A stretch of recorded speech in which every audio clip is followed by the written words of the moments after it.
ሰላም የውጥግ ቤተሰቦቼ እንደምን አላችሁ? እንኳን ወደ ቻናላችን በሰላም መጣችሁ እላለሁ። እዚህ ፕሮግራም አዘጋጅና አቅራቢ ጌትሽ አዲስ ሰው ነኝ። ውድ ፕሮግራማችን ተከታታዮች እንግዲህ ዛሬ አንድ ለየት ያለ ፕሮግራም ይዤ መጥቻለሁ። እንግዲህ የሁላችንም ችግር ነው ብዬ ነው የማስበው።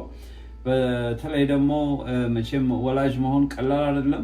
በተለይ ወላጆቻችን ለኛን ለማሳደግ እንግዲህ ምን ያህል እንደለፉ የምናውቀው ልጆችን ከወለድና ልጆችን ማሳደግ ስንጀምር ነው። እንግዲህ እንደ እግዚአብሔር ፍቃድ እኔም እንግዲህ ወግ ደርሶኝ እንግዲህ ልጅ ለማሳደግ እድሉን አግኝቻለሁ እና በዚህ ዙሪያ እንግዲህ በተለይ ደግሞ በስደት ህይወት ውስጥ ልጆችን ማሳደግ ምን ያህል ከባድ እንደሆነና በተለይ በልጆቹ ላይ ምን አይነት ተጽዕኖ እንዳለ ብዙ ቦታ ላይ ያጤንኩትና ያየሁትን ነገር ነው እንግዲህ ሼር ላደርጋችሁ የፈለኩት። ያው በልጆች ዙሪያ ብዙ ፕሮግራም አላዘጋጀሁም፣ ግን አልፎ በቃ ይሄንን እንግዲህ ሼር ባደርገው ይጠቅማል ለሚሰሙት ሰዎች ብዬ የማስባቸውን ይዤ እመጣለሁ ማለት ነው። እንግዲህ ዛሬ ምን ይዤላችሁ መጥቻለሁ? በተለይ ደግሞ አሁን ከእድሜያቸው ከ13 እስከ 19 ያሉ ልጆች ላይ ምን አይነት ከባድ የሆነ ተግዳሮት እንዳለ በዓለም ዙሪያ የምናየው ነው።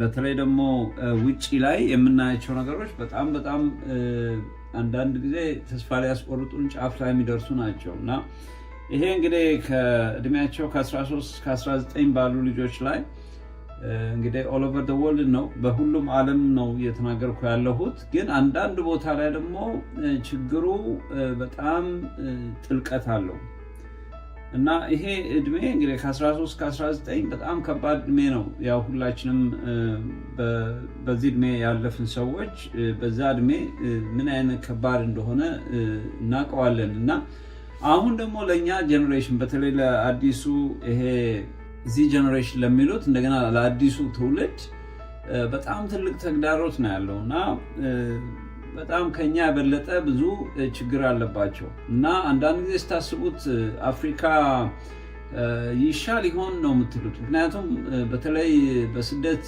ብዙ ቦታ ላይ ስትሄዱ በስደት ላይ የሚወለዱት ልጆቻችን ሁለት አይነት ዓለም ውስጥ ነው እና ዥንጉርጉር የሆነ ኤክስፒሪየንስ ነው ይዞ የሚያድጉት። ምክንያቱም እኛ ያደግነው አፍሪካ ውስጥ ነው።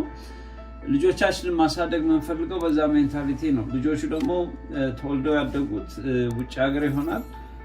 ስለዚህ አሁን ሁለታችንም አንገናኝም። መግባባት በጣም ቀላል አይደለም፣ በጣም ከባድ ነው። ባህሉም ቋንቋውም ብዙ ተጽዕኖ የሚያደርጉ ነገሮች አሉ እና የስራውም ሁኔታ ብዙ ከባድ የሚያደርጉ ብዙ ነገሮች አሉ እና እኔ እንግዲህ ያው የራሴን ኤክስፒሪየንስ ለመናገር ከ7 ዓመት ጀምሮ ነው ልጄን ያገኘሁት። ከዛ በኋላ ያለው እንትን ምን ያህል ከባድ እንደሆነ እዩት። እንግዲህ ሲጀመር ጀምሮ ከውልደት ጀምሮ ልጁን ስታገኙትና በኋላ ላይ ስታገኟቸው አንድ አይደለም እና በጣም ከባድ ነው።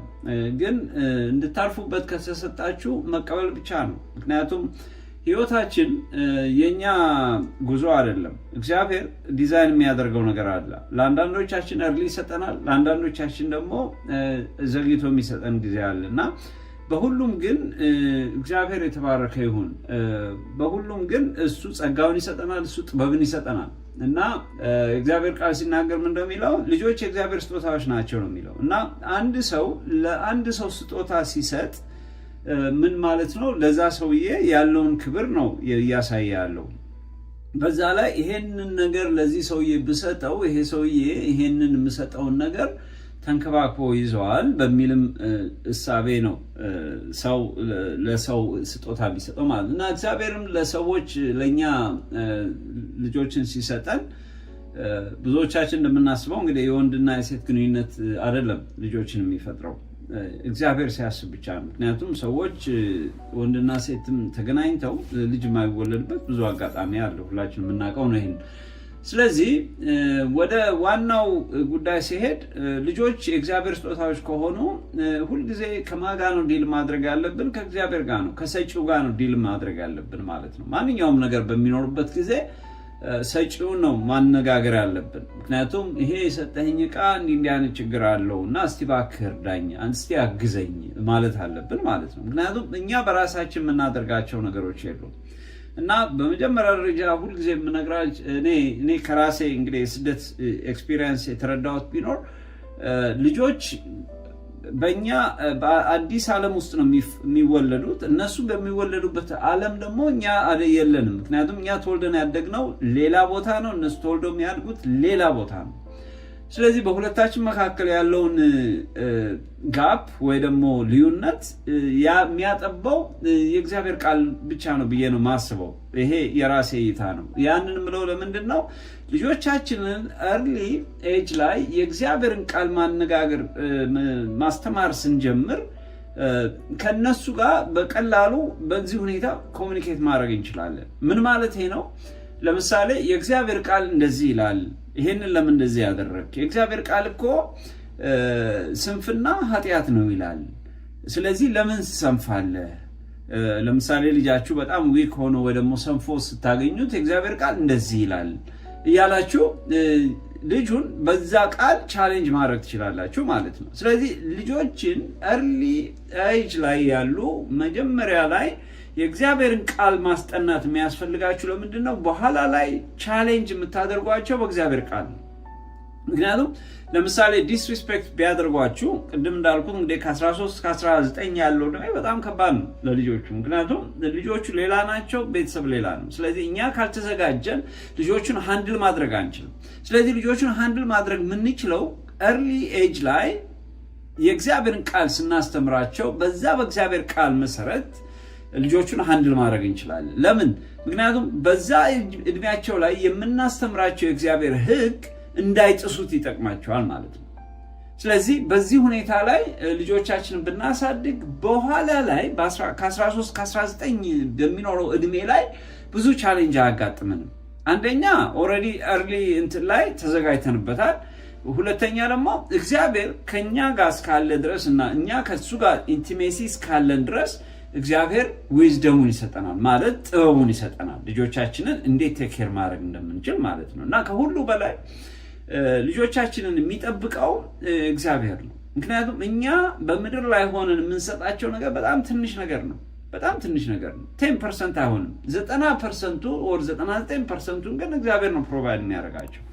ስለዚህ ይሄንን ማመን መቻል አለብን እንጂ እኔ አባት ስለሆንኩ እኔ እናት ስለሆንኩኝ ወደማ አባትና እናት ስላለው ልጁ ምንም አይሆንም ብለን ማሰብ የለብንም። ምክንያቱም ከሁሉ በላይ ሊጨነቅለት የሚገባው እግዚአብሔር አለ ከሱ ጋር። ምክንያቱም ሰጪውም እሱ ነው፣ እሱም ነው ወደዚህ ምድር ያመጣው፣ ወደኛም ቤተሰብ የሚያመጣው እሱ ስለሆነ ማለት ነው።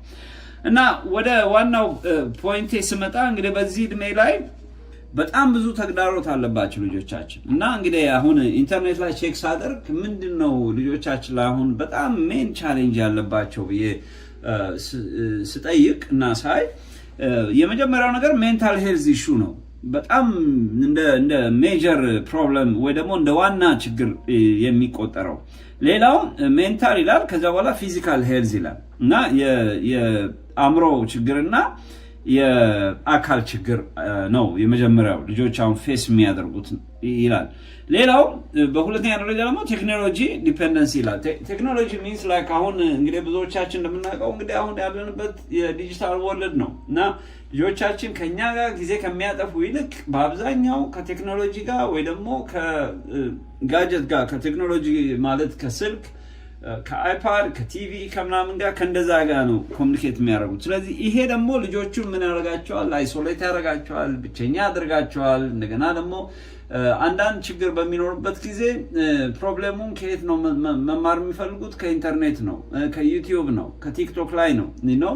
ይሄ ችግር አለብኝ እንዴት ላድርግ ምናምን ብለው የሚመካከሩት ማለት ያ ማለት ምን ማለት ነው? ከፓረንት ጋር ያላቸው እንትን በጣም ሊሚትድ እየሆነ ይሄዳል ማለት ነው። እንግዲህ አሁን በዚህ ሰዓት ያለው ልጆቹ ላይ ያለውን ተግዳሮት ነው የተናገርኳለሁ። በሶስተኛ ደረጃ እንግዲህ ሳይበር ቡሊንግ የሚሉት አለ። ይሄ ሳይበር ደግሞ ብዙ ጊዜ ኦንላይን ላይ ልጆች የሚወዱት ነገር ላይ ለምሳሌ ጓደኞቻቸው ሊሆኑ ይችላሉ ወይ ደግሞ ሌሎች ሰዎች ሊሆኑ ይችላሉ እና እዛ ላይ እነሱ የሚወዱትን ነገር አታክ ያደርጓቸዋል ወይ ሬስ ሊሆን ይችላል ወይ በዘራቸው ምክንያት ሊሆን ይችላል ወይ እንዴት በእይታቸው ሊሆን ይችላል በተለያየ ነገር ብቻ ይሄ ሳይበር ቡሊንግ የሚባል ኤፒደሚክ አለ እና ብዙዎቹ በተለይ ኦንላይን ላይ የሚውሉ ልጆች በደንብ ያውቁታል እና ይሄ የመጀመሪያ ሶስቱ በጣም ከባድ ነው እና በዚህ ውስጥ ግን በጣም ብዙ የተጠቀጠቁ ፕሮብሌሞች አሉ እና እንግዲህ እኔ ዝም ብዬ እንደ ወላጅ ምክንያቱም እኔም ልጅ የ16 ዓመት ልጅ ስላለኝ እንደ ወላጅ ቤዚክ የሆኑት ነገሮችን ማወቅ አለብኝ የግድ ኤክስፐርት መሆን አያስፈልግም በአንዳንድ ፊልድ ላይ ምክንያቱም ቤዚክ የሆነ ወይ ደግሞ መደበኛ የሆነ ግንዛቤ ሊኖረን ይገባል ምክንያቱም ልጆቻችን በመናሳድግበት ጊዜ አትሊስት ቤዚክ የሆነ ነገር ካለን ሌላው ዲፕ የሆነውን ነገር ለሄልዝ ፕሮፌሽናልስ ወይ ደግሞ ለባለሙያዎች እንሰጣቸዋለን እነሱ ከነሱ እርዳታ እንቀበላለን ማለት ነው እና እንግዲህ እንደኔ መረዳት የመጀመሪያው ነገር ሁሉ ጊዜ መጀመሪያ ላይ መሄድ ያለብን ከጌታ ጋር ነው ከእግዚአብሔር ጋር ነው ሁሉ ጊዜ ጸልየን ልጆቻችንን ለሱ ማስረከብ አለብን እና አሁን እኛ በተለይ የምንኖርበት ዓለም ላይ ሁለት አይነት ፋይት ነው ያለው እንግዲህ ጉድ ኤንድ ኢቪል ነው ጥሩ ነገር አለ መጥፎ አለ ስለዚህ እነዚህ ሁለቱ ነው ልጆቻችንን እንግዲህ ሊወስዱ የሚፈልጉት እግዚአብሔር በራሱ መንገድ ልጆቻችንን ሊመራ ይፈልጋል የእግዚአብሔር ተቃራኒ የሆኑ ዲያብሎስ ደግሞ ልጆቻችንን በሮንግ መንገድ በትክክል ባልሆነ መንገድ ደግሞ እንዲጠፉ የሚጠቀምበት በጣም ሶፊስቲኬትድ የሆነ የተለያየ እንትን አዘጋጅቶልናል ዲቫይስ አዘጋጅቶ ይጠብቀናል ስለዚህ ከዚህ ሁሉ ሊያድነን የሚችለው የመጀመሪያው ነገር የእግዚአብሔር ቃል ነው ስለዚህ እግዚአብሔርን ቃል እኛ የታጠቀን ከሆነ ልጆቻችንን ማስታጠቅ አለብን ልጆቻችን ጋር አብረን መጸለይ አለብን ከልጆቻችን ጋር የእግዚአብሔርን ቃል መማር አለብን ይሄንን ስናደርግ እግዚአብሔር ከኛ ጋር ይሆናል ይሄ መጀመሪያው እንትን ይሄ ነው የዓለምን ተግዳሮት እንግዲህ ልጆቻችን ላይ የሚደርሰውን ቤተሰቦቻችን ላይ ራሳችን ላይ የሚደርሰውን ተግዳሮት ቻሌንጅ የምናደርግበት ወይ ደግሞ ፌስ የምናደርግበት ነገር የመጀመሪያው ነገር የእግዚአብሔር ቃል ነው ሰዎች ተቀበሉትም አልተቀበሉትም ይሄ ነው የመጀመሪያው ነገር ምክንያቱም ሶርሱ የልጆች ሶርስ ማን ነው ስትሉ እግዚአብሔር ነው ሌላ ማንም ሊሆን አይችልም ስለዚህ ይሄ ነው እንግዲህ ዛሬ ላይ ምንድነው ያመጣሁላችሁ ይሄ በተለይ ደግሞ ከ13 እስከ 19 ዓመት በተለይ ውጪ ላለነው ሰዎች የመጀመሪያው ትልቁ አንዱ ቻሌንጅ ይሄ ቬፒንግ ሲጋሬት ሚሉት አለ ወይ ደግሞ ሲጋሬት ኤሌክትሮኒክስ ነው እንግዲህ ሁሉ ነገር ኤሌክትሮኒክስ ነው በእኛ ሰዓት እንግዲህ ሲጋራ ብዙዎቻችን ያው ሁላችንም የምናውቀው በወረቀት የሚሰራ የራሱ የሆነ እንትን ያለው ነው አሁን ደግሞ ኤሌክትሮኒክስ አድርገውታል ሲጋራው ሁሉ ኤሌክትሮኒክስ ነው እንግዲህ ይሄንን ያየሁት አሜሪካ ሀገር እኔ ራሴ ኮንቪኒየንስ ስቶር 7-11 የተለያዩ ስቶሮች ሰራ ስለነበረ እዛ ውስጥ ነው ያየኋቸው ማለት ነው አሁን ግን በጣም የሚገርማችሁ ነገር ሳይዛቸውን እየቀያየሩ መልካቸውን እየቀያየሩ ፍሌቨራቸውን እየቀያየሩ በተለይ ደግሞ አሁን ያለውን ትውልድ ለመጨፍጨፍ በቃ ሰይጣን ወገቡን አስሮ ነው እየሰራ ያለው እና በተለይ ውጪ ላለን ሰዎች በጣም ትልቁ ቻሌንጅ የሆነ ነው ለብዙዎቻችን እና ይሄ ታዲያ እንዴት ነው ይሄ ነገር ምንድነው የሚለውን ነገር በጣም ማወቅ አለብን ምክንያቱም ውጪ ብዙዎቻችን ቢዚ ነን በስራ ተይዘናል ብዙ ቢል አለ ስለዚህ ለልጆቻችን ስንቶቻችንን አቴንሽን ምንሰጣቸው ይሄ አለ ማለት ነው ስለዚህ አሁን እንግዲህ ስለ ሲጋሬት ወይም ደግሞ አሁን ስዕሉ ላይ የምታዩት ሲጋሬት ይሉታል ወይ ደግሞ ቬፒንግ ይሉታል በእንግሊዝኛ አሉን በአማርኛ ምን እንደሚባል እና አሁን ቬፒንግ በጣም የሚገርማችሁ ነገር አሁን ልጆቹ ልክ እንደ ጡጦ እንደ ኖርማል እንትን ይሄ ልክ ሲጋ እንትን ለስላሳ እንደሚጠጣ ሰው ወይ ደግሞ ይሄ ስትሮ እንደሚጠቀም ልክ እንደዛ ስትሮ ይዘው ልክ እንደ ጡጦ እየጠቡት ነው አሁን ኖርማል እየሆነ ነው በአብዛኛው ቦታ ላይ እና በጣም የሚገርማችሁ አዲሱን ትውልድ በጣም በሚገርም ሁኔታ እያጨፈጨፈው ነው ያለው ስለዚህ ይሄንን ነገር እንዴት እናድርገው የመጀመሪያው ነገር ምክንያቱ ምንድነው ለምንድነው ልጆቻችን ወይ ደግሞ ከ13 እስከ 19 ድረስ ያሉት ልጆች በዚህ እድሜ ላይ ያሉት ልጆች ለምንድነው የሚያጨሱት ለምንድነው ይሄንን ሲጋሬት ወይ ደግሞ ኤሌክትሮኒክ ሲጋሬት የሚያጨሱት ብለን ስንጠይቅ እንግዲህ ወደ መጀመሪያ ምክንያቱን ካወቅን በኋላ ወደ ዋናው ቦታ እንሄዳለን። እንግዲህ ብዙ ጊዜ ልጆች ላይ የሚደርሰው የመጀመሪያው ፕሮብለም ከየት የመጣ ነው ብላችሁ ስታስቡ በአብዛኛው ከወላጆች የሚመጣ ፕሮብለም አለ። በአብዛኛው ያ ማለት ምን ማለት ነው? ለምሳሌ ወላጆች ትክክለኛ የሆነ ሜሬጅ ከሌላቸው፣ ለምሳሌ ምን ማለት ነው? ለምሳሌ ትዳር የፈረሰ ሲሆን ልጆች ላይ ኢምፓክት አለው። ቤተሰቦች ትክክለኛውን አይነት ህይወት የማይኖሩ ከሆነ ልጆቹ ላይ ተጽዕኖ አለ። ምክንያቱም ለምሳሌ ቤተሰቦች ጠጪ ከሆኑ፣ አልኮል የሚጠጡ ከሆኑ በልጆቻቸው ፊት ሊደረግ የማይገባውን ነገር የሚያደርጉ ከሆነ ልጆቹ ያንን ነገር ፒክ እያደረጉ ያድጋሉ። ስለዚህ ያ ማለት ፕሮብለሙ ከየት ነው የመጣው ማለት ነው? ከቤተሰብ ነው። እና አብዛኛው ፕሮብለም የሚመጣው ከቤተሰብ ነው። በጣም የሚገርማችሁ ነገር ምክንያቱም ልጆች ሳያዩ ቤተሰብ ሳያዩ የሚያድጉ አይደሉም። እና ይሄ የመጀመሪያው ኮዝ ነው። ይሄ የመጀመሪያው ፕሮብለም ነው። ልጆች ላይ ማንኛውም አይነት ኢምፓክት፣ በተለይ ኔጌቲቭ የሆነ ኢምፓክት ሲመጣ ችግሩ ከየት ነው የመጣው ብለን ስናስብ ከወላጅ ነው። ለዚህ ነው የእግዚአብሔር ቃል ባልና ሚስት በተለይ ትዳር በጣም ሪስፔክትድ መሆን አለበት። ምክንያቱም ትዳር ፈረሰ ማለት፣ ትዳር ችግር አመጣ ማለት እንግዲህ የሚቀጥለውን ትውልድ ለማፍረስ ኃይል አለው ማለት ነው። ለዚህ ነው ባልና ሚስት በተለይ በጣም በእግዚአብሔር ቃል ተገንብተው ይሄንን የእግዚአብሔርን ኢንስቲትዩት እግዚአብሔር የክሬት ያደረገውን ኢንስቲትዩሽን በጣም ጠብቀው መያዝ አለባቸው። ይሄ ደግሞ የሚሆነው ሁለቱም የእግዚአብሔርን ቃል ሲያውቁና የእግዚአብሔር ፍርሃት እግዚአብሔርን የሚፈሩ ሰዎች ሲሆኑ ነው። አያችሁ፣ ሰይጣን በዚህ ሁኔታ ላይ የሌሉትን ሰዎች ትዳር፣ ቤት ለማፍረስ በጣም በጣም ይቀለዋል። ስለዚህ በሚቀጥለው ማንን ነው አታክ የሚያደርገው ማለት ልጆቹን ነው አታክ የሚያደርገው። አያችሁ፣ ልጆቹ ላይ ይሄ ነገር በሚመጣበት ጊዜ ልጆቹ ምንድነው የሚሆኑት ማለት ነው? በአእምሯቸው ኖርማል አይሆንም ማለት ነው። ምክንያቱም ቤት ውስጥ የሆነ ክራክ አለ፣ የሆነ ትዳር ውስጥ የሆነ ችግር አለ። ስለዚህ ያንን ፒክ ያደርጋሉ። ያ ደግሞ ልጆቹን ያስጨንቃቸዋል። ልጆቹ አያውቁትም። ስለዚህ በ13 እና ከ13 ከ19 ዓመት ድረስ በሚደርሱበት ጊዜ ስትረስ ስለሚኖራቸው ሰዎች ሲያጨሱ ያሉ ጓደኞቻቸው። አሁን እንደነዚህ አይነት ልጆች ናቸው መጀመሪያ የሚጀምሩት በአብዛኛው። ምክንያቱም ወይ ወላጆቻቸው ሲያጨሱ ያዩ ናቸው፣ ወይም ደግሞ ቤተሰብ የሌላቸው በቃ ማለት ቴክ ኬር የሚያደርጋቸው ሰው አጠገባቸው የሌሉ ብዙ ልጆች እንትን ያደርጋሉ። እንግዲህ አብዛኛው ነው ያልኩ እንጂ 100% ሁሉም ናቸው ያልኩ አይደለም።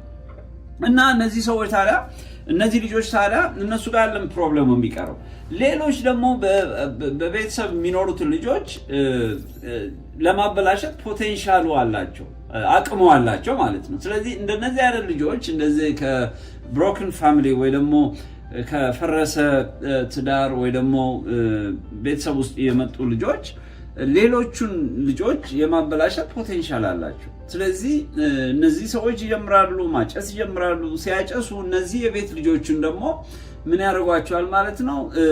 እኔ እኮ ማጨሰው እኮ ስትረስን ለማምለጥ ነው ይሏቸዋል ማለት ነው። ስለዚህ ልጆች የሚያጨሱበት ዋናው ነገር ምንድነው? ስትረስን ለመሸሽ ነው። ምክንያቱም እንግዲህ በሀገራችን ሰዎች ሲያጨሱ ካያችሁ ወይ ደግሞ የሚጠጡት በቃ የሆነ ችግር ኖሮባቸው ያንን ችግር በቃ ለዛ ችግር መፍትሄ ያገኙ ስለሚመስላቸው ነው ያንን የሚያደርጉት። በእንደዛ አይነት ሁኔታ የሚጀምሩ አሉ።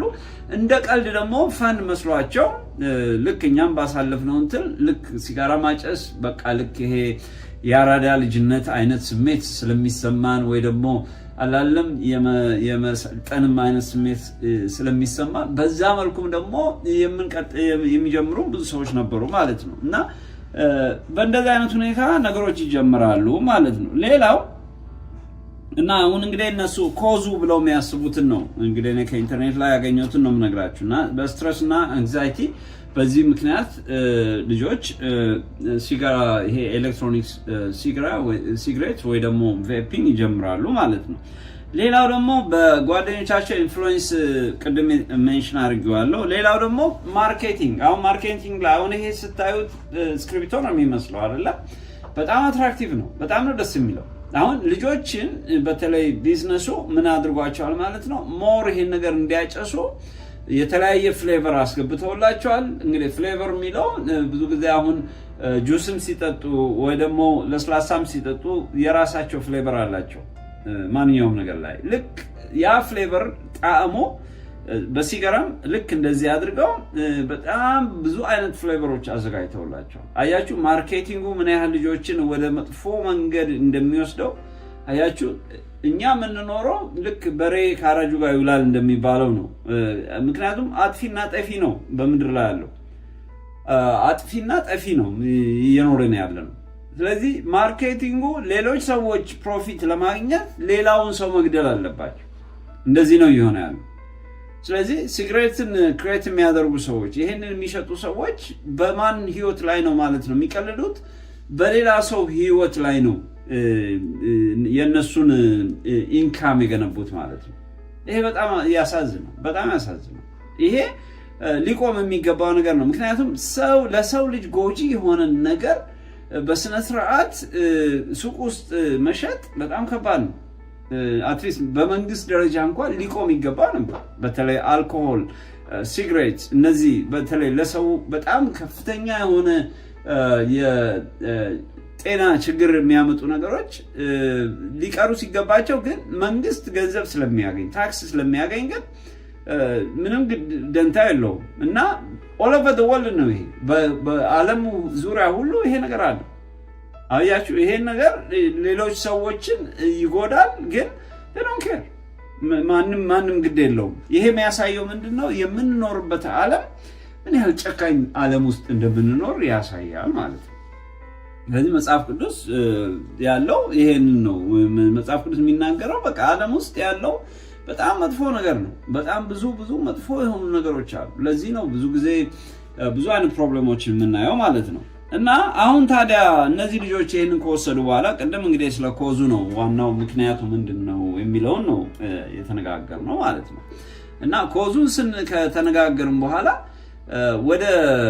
ወደ ዋናው ወደ እንትኑ ስንሄድ ወደ ዋናው ኢምፓክቱ ታዲያ ልጆቹ ይሄን ሲያጨሱ ምንድነው ልጆቹ ላይ የሚሆነው ብላችሁ ስታስቡ ሲጋሬት አንዳንድ ጊዜ ሰዎች ምን ያደርጉታል ልክ የድሮ አይነት ሲጋራ ስላልሆነ ኒኮቲን ፓወሩ በጣም ትንሽ ነው ምናምን ብለው ነው ኮንቪንስ የሚያደርጉት ማለት ነው። እና ሰው ያኛው ኖርማሉን ሲጋሬት ከሚያጨስ ይልቅ ይሄኛውን ሲጋሬት ሲያጨስ በጣም ኒኮቲኑ ሌስ ስለሆነ ብዙ ዴንጀረስ አይደለም ነው የሚሉት። በጣም የሚገርማችሁ ነገር ግን አሁን ሴትዮዋ ያያችኋት የሚያስገቡት ነገር እንደ እንትኑ ይለያያል እና ፓወር አለው።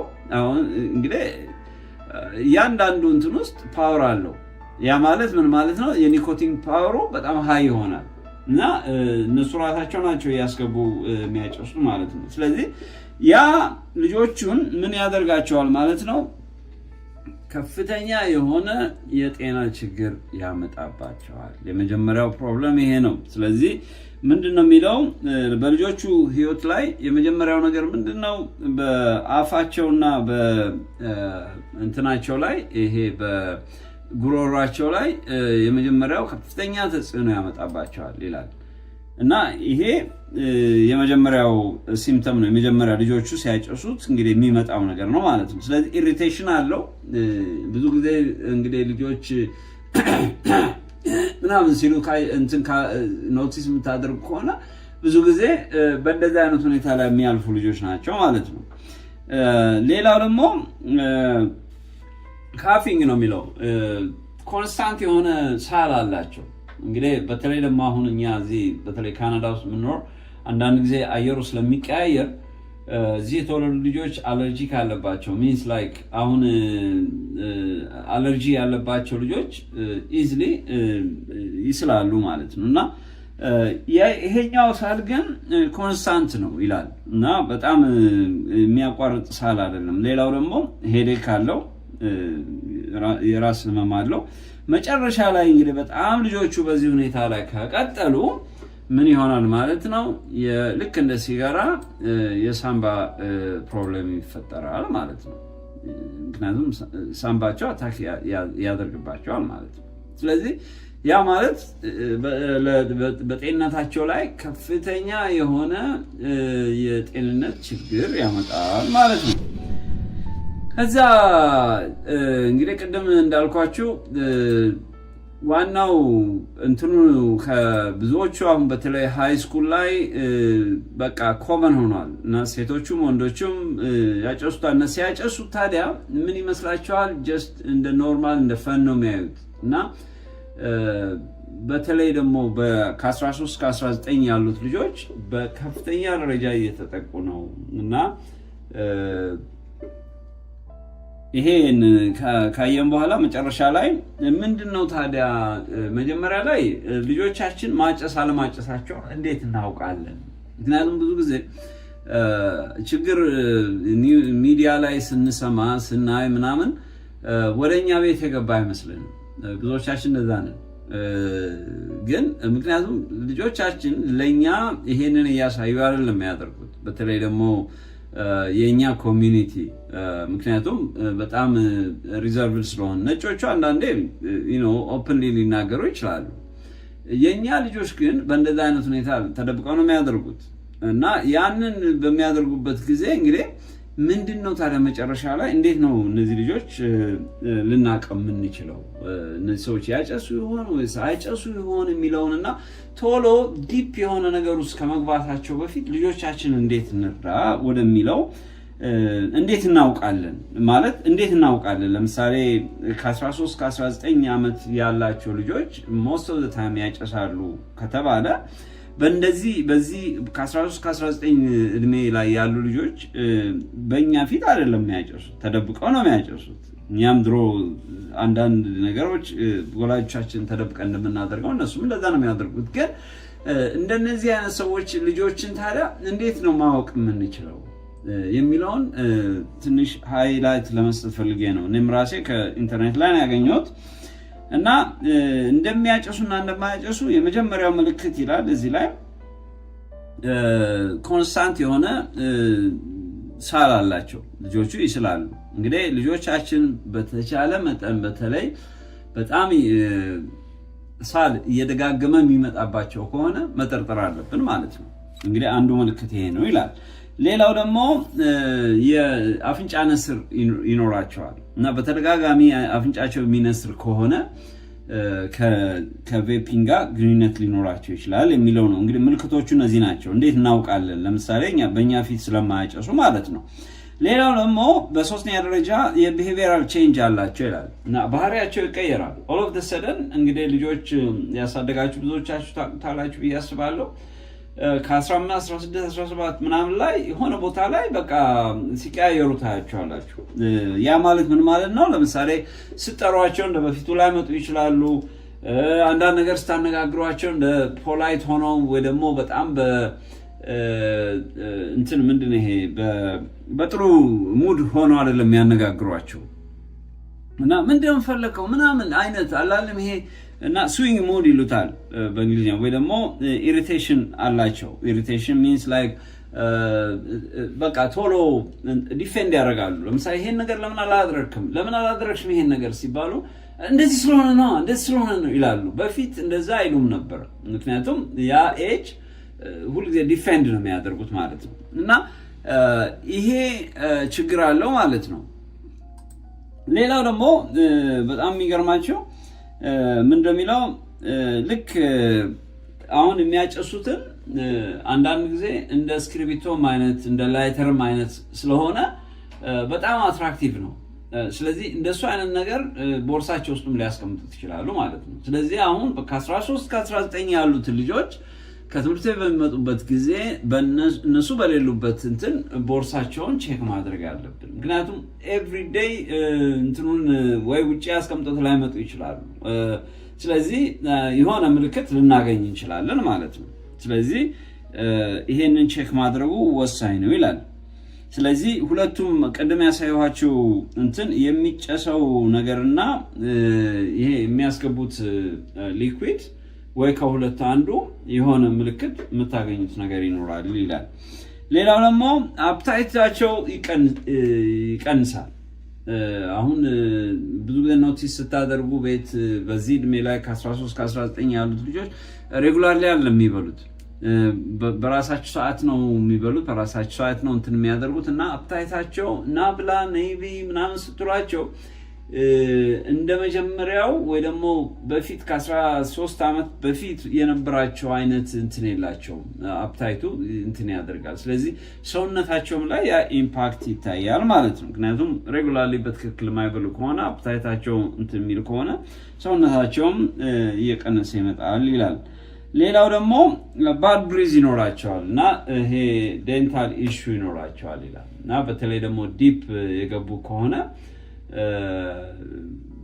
በተለይ ይሄ ፍሪኮንሲ የሆነ ዴንታል ቼክ ሲደረግ እዛ ላይ ከጥርሳቸው ጋር የተያዘ ወይ ደግሞ ከአፋቸው ጋር የተያዘ ችግር ይኖራቸዋል ማለት ነው። እና እነዚህ እንግዲህ ምልክቶች ናቸው። ልጆቻችን በእንደዚህ አይነት ነገር ውስጥ አሉ ወይስ የሉም የሚለውን ማወቅ አለብን። ምክንያቱም አንዳንድ ጊዜ ካላወቅ ነው ዲፕ ይገቡና በቃ ልጆቹን ማንረዳበት በቃ ልንረዳቸው የማንችልበት ደረጃ ላይ ደርሳሉ ልጆች።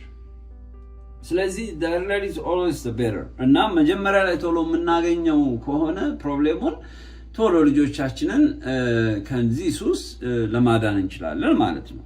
ስለዚህ ነው የሚናገረው ማለት ነው። ሌላው ደግሞ ምንድነው ልጆች በተለይ ደግሞ ይሄን ሲጋሬት ማጨስ ሲጀምሩ ብዙ ጊዜ ከቤተሰብ መራቅ ይጀምራሉ። አንደኛ ሽታው ቤተሰብ እንዳይታወቅባቸው ይፈልጋሉ። ሌላው ደግሞ ብቸኝነት ይፈልጋሉ። በቃ ሩማቸው ብቻቸውን መሆን ይፈልጋሉ። የራሳቸው ነገርና ድሮ ከቤተሰብ ጋር የሚያደርጉትን እንትን ምንድን ይሄ ኮንቨርሴሽን አይፈልጉትም። ምክንያቱም አሁን የሚያስቡት በቃ እኛ አሁን ትልቅ ነን ወይ ደግሞ ሙዳቸውን ሁሉ ስለሚቀይረው ይሄ ሲክሬሲ የሆነ ቢሄቪየር ያመጣሉ ማለት ለብቻቸው ይሆናሉ። ብዙ የሚደብቁት ነገር አለ፣ ብዙ የሚይዙት ነገር አለ እና ብጠይቋቸው እንኳን መልሳቸው አጭር ነው። ትምህርት እንዴት ነበር፣ ክላስ እንዴት ነበር ስለ ፋይን በቃ ወይ ደግሞ ኢትስ ኦኬ ብለው ነው የሚመልሱት እና ሞር ኮንቨርሴሽን ክሬት አያደርጉም ማለት ነው። አያችሁ፣ ይሄ ምልክት ይሆናል ማለት ልጆቹ እንደሚያጨሱና እንደማያጨሱ እና ይሄ በተለይ በእኛ ሶሳይቲ ውስጥ ብዙ የተለመደ ስላልሆነ በተለይ ደግሞ ሁላችንም ያው ጠዋት ወተን ማታ ነው የምንገባው፣ ከቢል ጋር ግብግብ ነው። ስለዚህ ልጆቻችን ያመልጡናል ማለት ነው። ስለዚህ በእንደዚህ እነዚህ ምልክቶች ልጆቻችን እንደሚያጨሱና እንደማያጨሱ አትሊስት የሆነ አይዲያ ሊኖረን ይችላል ማለት ነው። ከዛ በኋላ ግን ይሄን እነዚህ ምልክቶችን ብናይ ወይ ደግሞ እነዚህ ምልክቶችን ባናያቸው በስት ወይ እንግዲህ ወደ መፍትሄው እንመጣለን ማለት ነው። ቅድም የመጀመሪያው ነገር ኮዙ ምንድነው? ልጆች እንዲያጨሱ የሚያደርጋቸው ምንድነው? በኋላ ላይ ኢምፓክቱ ምንድነው? ካጨሱ በኋላ ምንድነው በጤንነታቸው ላይ የሚያደርሰው ነገር? በሶስተኛ ደረጃ ደግሞ እንዴት አውቃለሁ ልጄ ወይ ደግሞ እንደሚያጨስ እንደማያጨስ በምን አውቃለሁ የሚለውን ነው በሶስተኛ ደረጃ ላይ ያየሁት ማለት ነው። እና አሁን በአራተኛ ደረጃ ላይ ደግሞ የምናየው እነዚህ ልጆች አሁን ልጆቹ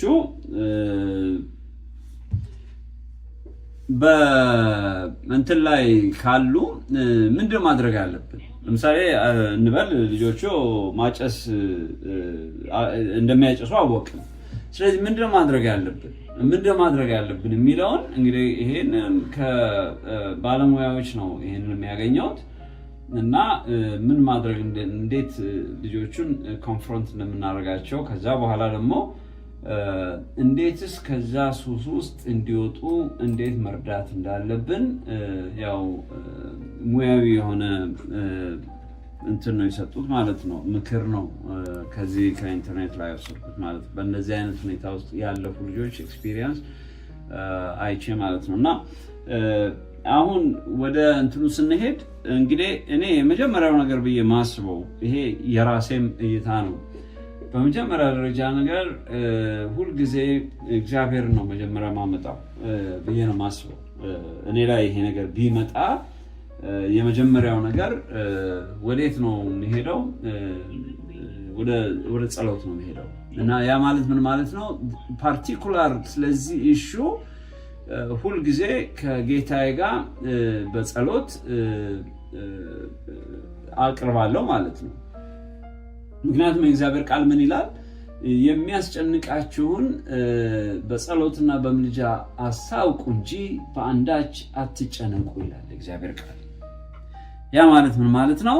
ሁል ጊዜ ከአቅማችሁ የሆነ ነገር በሚያጋጥማችሁ ጊዜ ወደ እግዚአብሔር ሂዱ። ምክንያቱም ወደ ዋናው ዲለርሺፕ ነው የምትሄዱት፣ ወደ ዋናው። ምክንያቱም ቅድም እንዳልኳችሁ ልጆች የእግዚአብሔር ስጦታዎች ናቸው። የእግዚአብሔር ስጦታዎች ከሆኑ ደግሞ ማንኛውንም ኢሹ መጀመሪያ ላይ ልናቀርብ የሚገባው ለእግዚአብሔር ነው። ከዛ በኋላ ነው ሌላውን ከሱ የተረፈውን ነው እኛ በራሳችን ማድረግ የሚገባንን ወይ ደግሞ ባለሙያንን የሚሉት ከዚህ ጋር ግንኙነት አለን ይሄም ሊጠቅማችሁ ይችላል የሚሉትን እንትን የምናደርገው ማለት ነው። በነገራችን ላይ ባለሙያዎቹን ራሱ እግዚአብሔር ነው ለዚህ ስራ የሚያዘጋጃቸው ማለት ነው። ስለዚህ መጀመሪያ የእግዚአብሔር ነገር ካደረግን በኋላ ወደዛ እንሄዳለን እና ይሄ የራሴን ኤክስፒሪየንስ ለመናገር በአብዛኛው ከእግዚአብሔር ጋር በጣም ኮሚኒኬሽን ሲኖራችሁ መንፈስ ቅዱስ ምን እየተደረገ እንደሆነ ይነግራችኋል። ምልክት አለው። አሁን እኔ ልጄ ከኔ ደበቀው ነገር ቢኖር፣ ባለቤቴ ከኔ ደበቀችው ነገር ቢኖር መንፈስ ቅዱስ እንዲያሳየኝ ምናልባት ማወቅ ያለብኝ ነገር ከሆነ በዛ ዙሪያ ጸልያለሁ። በጣም የሚገርማችሁ ነገር ምልክት አገኛለሁ። አንዳንድ ጊዜ ዳይሬክት ስትሬት ላይሆን ይችላል፣ ግን የሆነ ምልክት ይመጣልኛል። የሆነ ምልክት ከመጣልኝ ግን አካባቢዬ አንድ ነገር አለ ማለት ነው። ስለዚህ ቀድሜ ነው የምናገረው፣ ቀድሜ ነግራቸዋለሁ። ስለዚህ እንዲህ አይነት ነገር አየሁ፣ ትላንት በህልሜ እንደዚህ አይነት ነገር አየሁ፣ ወይ ደግሞ ላስት ዊክ እንዲህ አይነት ነገር አየሁኝ። አይ ዶንት ኖ የሚቀጥለው ስቴፕ ምን እንደማላውቅላችኋለሁ። ያ ማለት ምን ማለቴ ነው? የተደበቀ ነገር ካለ ቀድሜ እንትን አደርጋለሁ። ስለዚህ የእግዚአብሔር ቃል በጣም የሚገርማችሁ ነገር የተደበቀ ነገር ይገልጣል። ለእናንተ ምንም የሚደብቀው። ለዚህ ነው ሰው ከእግዚአብሔር ጋር ኢንቲሜሲ ካለው በጣም የሚገርማችሁ ነገር ሁሌ አሸናፊዎች ናቸው። ስለዚህ ምንም የተደበቀ ነገር አሁን በትክክለኛው ሰዓት ላይ ማንኛውንም ነገር ታገኙታላችሁ። የኔ ኤክስፒሪየንስ እንደዚህ ነው እና ከዛ የመጀመሪያው ነገር እንግዲህ ሁልጊዜ ለእግዚአብሔር ይሄንን ነገር ማቅረብ አለብን ማለት ነው። እግዚአብሔር እንግዲህ ልጄ በእንደዚህ ሁኔታ ገብታለች፣ ልጄ በእንደዚህ አይነት ሁኔታ ውስጥ ነው ያለው እና እንዴት ልርዳው? እንዴት አንተ ጥበብን ትሰጠኛለህ? እንዴት ትረዳዋለህ? እግዚአብሔር ሁለታችሁንም ነው የሚረዳው። ቤተሰቦችንም ይረዳል፣ አት ሴም ታይም ደግሞ ለልጁ ዊዝደም ይሰጠዋል እና ራሱ ክሬት ያደርጋል። ከዛ በኋላ በሚቀጥለው በሁለተኛው እንትን ላይ ምንድን ነው የሚሉት? ይሄ ባለሙያዎቹ የሚናገሩት ነው እንግዲህ ከጸሎት በኋላ የሚቀጥለው እንትን ላይ ካልም የሆነ ኮንቨርሴሽን ከልጆቻችሁ ጋር አድርጉ ነው የሚሉት። ካልም የሆነ ሚንስ ላይክ አሁን አንዳንድ ጊዜ ያናድዳል አለ። አሁን አስቡት ልጆቻችሁ ተደብቀው የሆነ ወንጀል ቢሰሩ የሆነ ነገር ቢያደርጉና እናንተ ብትደርሱበት በጣም ነው ሾክ የሚያደርጋችሁ። ስለዚህ ልጆቻችሁ እንዴት ነው የምትናገሩት ማለት ነው። ያው ልክ ቤተሰቦቻችን በቃ ሊገርፉን ነው የሚዘጋጁት። በጣም ነው አንገር የሚኖራቸው። እዚህ ሀገር ግን እንደዛ አይደለም። ምክንያቱም አሁን የባለሙያዎቹ ምክር ምንድን ነው? የመጀመሪያው ነገር ካልም ሆነ ልጁን አነጋግረው ነው። ካልም ሚንስ ላይክ ተረጋግተህ አነጋግረው። ምክንያቱም በቃ ለምሳሌ አይ ነው ይሄ እድሜ በጣም ከባድ ነው፣ ብዙ ነገር ታልፋለህ። እኔም ለነገሩ ወጣት በነበርኩበት ጊዜ ብዙ ነገሮች ሊያደናቅፉ ይሞክረው ነበረ። ግን ያው እግዚአብሔር ስለረዳኝ እንትን አልኩኝ እና ምናልባት አንተ በዚህ ሁኔታ ላይ ኦር አንቺ በዚህ ሁኔታ ላይ ብታልፊ ምንም አዲስ ነገር አይደለም እና ሁሉም በዚህ እድሜ ላይ ያለ ሰው ያልፈዋል እና ብለው በማረጋጋት ልጆቹ ምን ያህል ጊዜ እንደቆዩ፣ ለምን ያህል ጊዜ እንደሚያጨሱ፣ በእንደዚህ አይነት ሁኔታ ውስጥ ምን ያህል ጊዜ እንደቆዩ ምናምን ኢንፎርሜሽን ከልጆቹ ማግኘት ትችላላችሁ ነው የሚሉን። እንግዲህ ይሄ የባለሙያዎች ምክር ነው። የመጀመሪያው ነገር እንደዛ ነው እንጂ አንተ እንዴት ታጨሻለሽ፣ እንዴት ታጨሳለህ ምናምን ብላችሁ ልጆቻችሁን በጣም ይሄ በአንግሪ ሙድ ወይ ደግሞ ይሄ በቁጣ ሙድ ልጆቻችሁ ምክንያቱም በቃ ልጆቹ ክራሽ ነው የሚያደርጉት በዛ ላይ እንዲነግሯቸው አይፈልጉም ሁሉም ነገር ይዘጋጉታል ያ ደግሞ በጣም ከባድ ነው የሚሆንባችሁ ነው የሚሉን ያሉት በሁለተኛ ደረጃ ደግሞ ምንድነው የሚለው በአንድ ጊዜ ሁሉን ነገር እንዲያቆሙ አትጠብቁ ይላል በአንድ ጊዜ ሁሉ ነገር እንዲያቆሙ አትጠብቁ እና ለምሳሌ ዛሬ ልጆቻችን እንደሚያጨሱ ካወቀን ዛሬ ልጆቻችን መጥፎ አይነት ነገር ውስጥ እንደገቡ ካወቀን ዛሬ ስለተናገርናቸው ዛሬውኑ ይተዋሉ ብላችሁ ኤክስፔክት አታርጉ ያሉን ነው እንግዲህ ይሄ ባለሙያዎች ምክር ነው ያ ማለት ምን ማለት ነው እንግዲህ ወደ ነገሩን ሲጀምሩት ብዙ ጊዜ ወስዶባቸዋል ስለዚህ ለማቆምም ደግሞ ረጅም ጊዜ ይፈልጋሉ እንደማለት ነው ስለዚህ በአንድ ጊዜ ዛሬ ስላደረጋችሁት ነገ ወይ ደግሞ ከነገ ወዲያ ነገሩን ሁሉ አቆመው ወደ ሰላማዊ ነገር ውስጥ ይመለሳሉ ብላችሁ ኤክስፔክት አታድርጉ ጊዜ ስለሚወስድ እየደጋገማችሁ ቀስ እያላችሁ በተለያየ ጊዜ ስለዛ ኢሹ ያነሳችሁ ልጆችን ለመምከር ሞክሩ ያሉን ነው እንግዲህ የኔ ገባኝ ነገር ምንድነው ለምሳሌ የሚያጨስ ልጅ ወይ ደግሞ የምታጨስ ሴት ልጅ ቢኖራችሁ ዛሬ እንደዚህ ካላችሁ ከ3 ቀን ከ4 ቀን በኋላ እኮ ከዛ ጋር የተያዘ ስቶሪ ለልጆቹ ማንገርና ያ ነገር ምን አይነት አደገኛ እንደሆነ መናገር ያስፈልጋል ማለት ነው ስለዚህ ይሄ ልጆቹን ቀስ ያሉ ነገሩን እንዲተውት ያደርጋል የሚል ነው በአራተኛ ደረጃ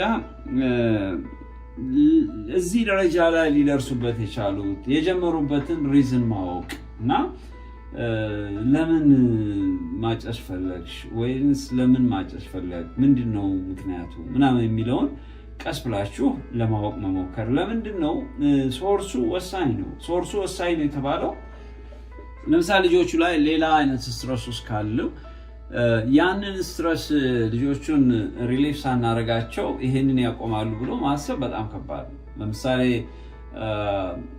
ቅድም ወደ መግቢያው ላይ እንደተናገርኩት ባልና ሚስት የተለያዩበት ወይ ደግሞ ብሮክን የሆነ ፋሚሊ ወይ ደግሞ ቤተሰቡ ውስጥ ችግር ያለበት ልጅ አታጭስ አትጠጣ እንደዚህ አታድርግ ብሎ መናገር በጣም ከባድ ነው ምን ማለት ነው መጀመሪያ ልጁን ባደር የሚያደርገውን ነገር ወይ ደግሞ ልጁን ኢሪቴት የሚያደርገውን ነገር ላይ እዛ ላይ ነው መስራት የሚያስፈልገው ማለት ነው ከዛ በኋላ ነው ወደ አዲክሽኑ ወይ ደግሞ ወደ እንትኑ መምጣት የሚቻለው ያሉ ነው ስለዚህ መስማት ምክንያታቸውን መስማት ይሄን ያደረጉበት ምክንያት ምንድነው ለምንድነው ማጨስ የፈለጉት ለምንድነው በእንደዚህ አይነት ሁኔታ ውስጥ የገቡበት እና ያንን ምክንያቱ ከታወቀ ልጆቹን ማዳን የሚቻልበት እንትን ይኖራል እንደማለት ነው እና ከእንትኑ ቀጥሎ እንግዲህ ሌላው ብዙዎቹ የሚናገሩት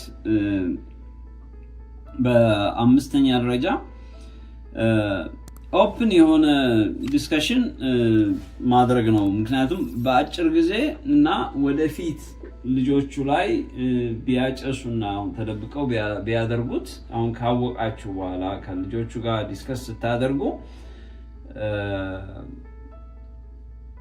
በጤንነታቸው ላይ የአጭር ጊዜም ይሁን በረጅም ጊዜም ይሁን በአጭር ጊዜ ምን አይነት ኢምፓክት እንዳለው ለልጆቹ ቀስ ብሎ ማስተማር ማስረዳት ያስፈልጋል ምክንያቱም ችግሩን ስናስረዳቸው እነሱ ራሳቸው ናቸው ከዛ ውስጥ ያንን ነገር ማቆም የሚችሉት ስለዚህ የአጭር ጊዜ አለ የረጅም ጊዜ ኢፌክት አለው ማለት ነው የአጭር ጊዜ አንዳንዴ ሙዳቸውን ይቀያይረዋል ምናምን ይሄ አጭር ጊዜ ነው በኋላ ላይ ግን እስከ ሳምባቸውን እንትን እስከ ማድረግ ድረስ እና ሳምባቸው ውስጥ ራሱ የሆነ ሆል ክሬት ያደርጋል እና ብዙዎቹ ህይወታቸውን እስከ ማጣት ድረስ ይደርሳሉ ማለት ነው in the long run በረጅም እንትን ላይ ይሄ አፌክት እንደሚያደርጋቸው ማስረዳት ያስፈልጋል ነው የሚሉን በመጨረሻ እንግዲህ በጣም ዲፕ የሆነ አዲክሽን ውስጥ ከገቡ እና ይሄንን ካወቅንና በእውነት እኛ ራሳችን እነሱ ረድተናቸው እነሱ ሊወጡ እንደማይችሉ አድርገን የምናስብ ከሆነ የሄልዝ እንትኖችን ኮንሰልታንቶችን ማናገር ያስፈልጋል። ምክንያቱም ይሄ ከኛ እንትን በላይ ሲሆን ማለት ነው። ስለዚህ አዲክሽኑ በጣም ረጅም ማለት በጣም ጥልቅ የሆነ ከሆነ ልጆቹ በእንደዛ አይነት ሁኔታ ውስጥ ለብዙ አመት የገቡበት ከሆነ ላይክ ይሄ እንደ ይሄንን የሚያስቆሙ እንትኖች አሉ በየሀገሩ ሄልዝ ፕሮፌሽናሎች አሉ። ከነሱ ጋር ተነጋግሮ ልጆቹን ለመርዳት መሞከር ያስፈልጋል ነው የሚሉን። እና ይሄ ነው እንግዲህ አሁን ቬፒንግ ውስጥ ያለው ያገኘሁት ይሄ ነው። እንግዲህ ያው እንዳቅሜቲ ምናልባትም አንድ ሰው ሊጠቀምበት ይችላል ብዬ ነው ይሄንን ያቀረብኩት። ምክንያቱም ሼር ስንደራረግ ብዙ ነገር አንደርስታንድ ማድረግ እንችላለን። ስለዚህ በተለይ ደግሞ በልጆቻችን ዙሪያ ከ13 ከ19 እንዳልኳችሁ ብዙ አይነት ቻሌንጂንግ ታይም ስለሆነ ለነሱ የሚያጋጥማቸው ይሄ አንዱ ችግር ነው። እንግዲህ በጣም ወደፊት ደግሞ እንደዚሁ አንዳንዶቹን እንዲህ ያወጣሁኝ አትሊስት የሆነ ነገር ለመናገር ሞክራለሁ ብዬ አስባለሁ። በተረፈ እንግዲህ ለዛሬ ያቀረብኩት ይሄንን ይመስላል። በሚቀጥለው እንግዲህ በሌላ ፕሮግራም ደግሞ እስከምንገናኝ ጌትሽ አዲስ ሰው ነኝ። መልካም ጊዜ ይሁንላችሁ።